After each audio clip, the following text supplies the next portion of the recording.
The revolution is upon us. This is Get It on Vinyl. Our first stop in Austin is End of an Ear Records. We're about to go inside and talk to Dan. Let's see, my name's Dan Plunkett. This is End of an Ear. This is our second location, our new location. We've been in business right at 12 years, I think. Okay. The thing with Austin that's kind of unique is since I've been here, like since it's been 81, there's always been an Austin Record Convention, and that's started for a long time since Doug Hanner. So there's always been a pretty big community of record stores and people that buy vinyl, record collectors, and that's just continued since I've been here. So when we opened, I felt like, yeah, there's already been a good customer base for people that like all kinds of stuff, from psychedelic to metal to punk. There's always been a good crowd of people buying records.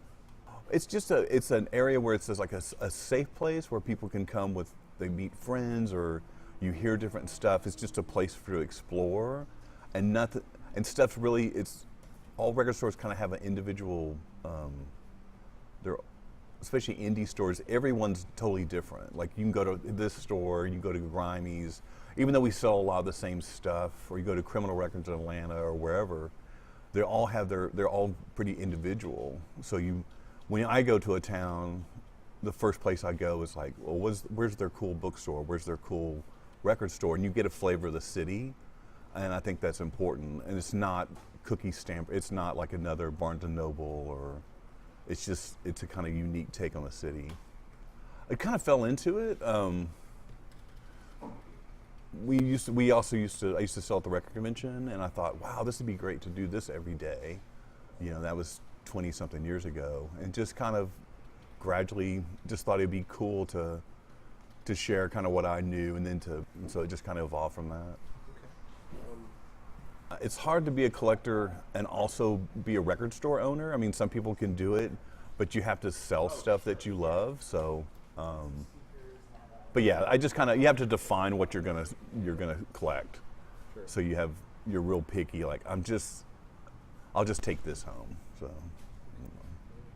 I think it's just like any business. I think people come to your store because they want to escape and they want to have a good time. So it's like, keep it fun.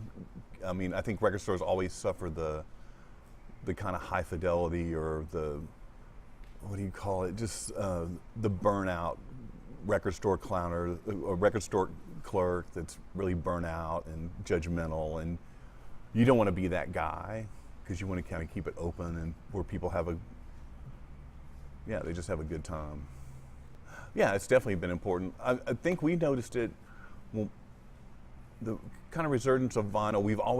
Vinyl's always been a big part of our store when we first opened. And I remember our first shipments we got in were like reissues of soul, funk, and reggae records. And we're like, oh, this is so great. This is stuff that, they're kind of seminal records, but no one's gonna really stock. So that's what we started out. And as we grew, it just kind of organically, like, man, we're selling a lot more records these days than CDs. We still sell a lot of CDs, but it's definitely shifted to vinyl. I mean, the customers that shop here, it's a mix. It's like from really young kids, like, 15, 16, and you have maybe the average is late 20s to 40s, but there's also just really old people that have come in here that they're still buying country records and they're 85 years old. So that's fun to see. The one thing maybe I've noticed is, like from a long time ago, you would just see lots of dudes, but now you'll see groups of girls shopping by themselves, and that's kind of interesting. So sometimes like on a Saturday, it's a really good mix. You'll see a family coming here, grandma, and they're coming here to buy the daughter a record or something like that. So it's a good mix. It's been great. I mean, I think that when the first record store day that we heard about, we were like, oh, what is this? We hadn't really been clued in.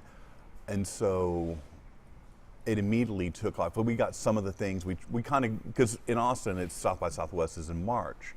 So Record Store Day, the first time it came out it got announced in March, and we were kind of late to it. Like, oh, I missed some orders because it was South by, I didn't know. So anyway, So we got some of the stuff, but it was like, oh my God, this is crazy. Okay, we got to watch for next year. We're gonna be ready. And so year after year, it's steadily built.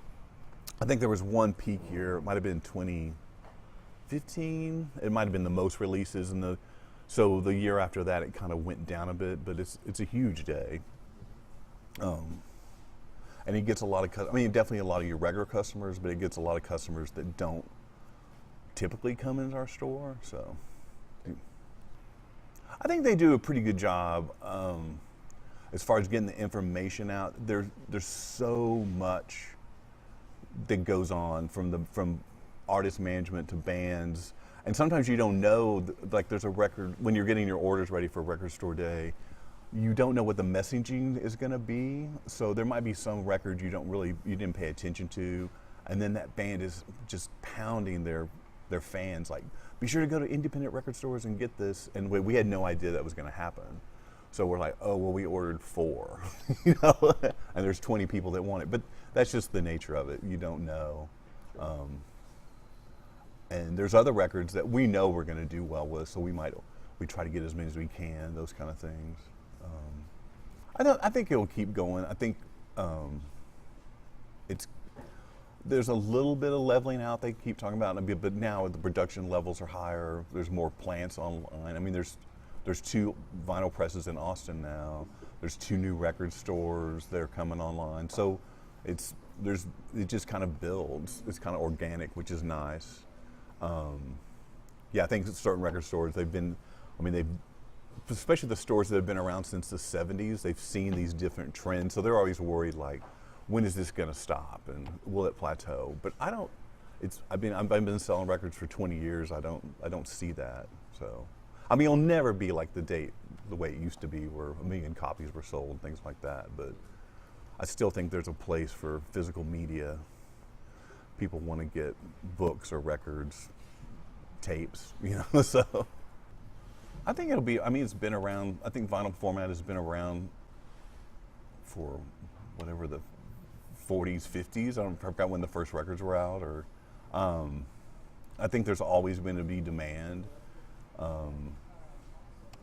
I've still listened to records I bought 40 years ago, so I just don't see it fading away anytime soon anyway. So I'm excited. I think, things change, but I think places like this are necessary.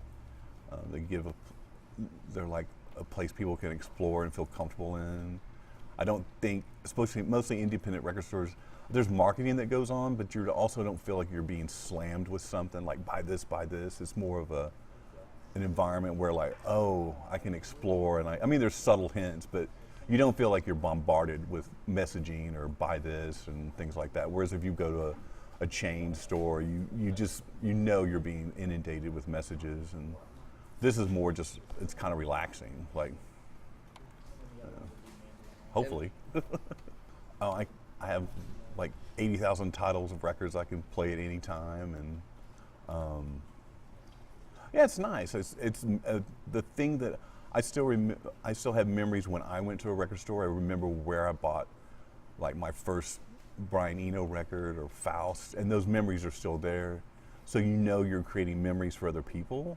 So when I'm long gone or this store's long gone, there's still going to be people that remember it. I'm not going to remember when you bought Bath Tissue at Target, but you're going to remember when you bought your first record that blew you away, or that afternoon with your first girlfriend and things like that. So I think these kind of stores are like memories. So if that makes sense. With listening stations, stereo equipment, and a great selection of new and used records, it's clear to see why End of an Ear is such a great shop. Make sure the next time that you're in Austin to come on in and talk to Dan.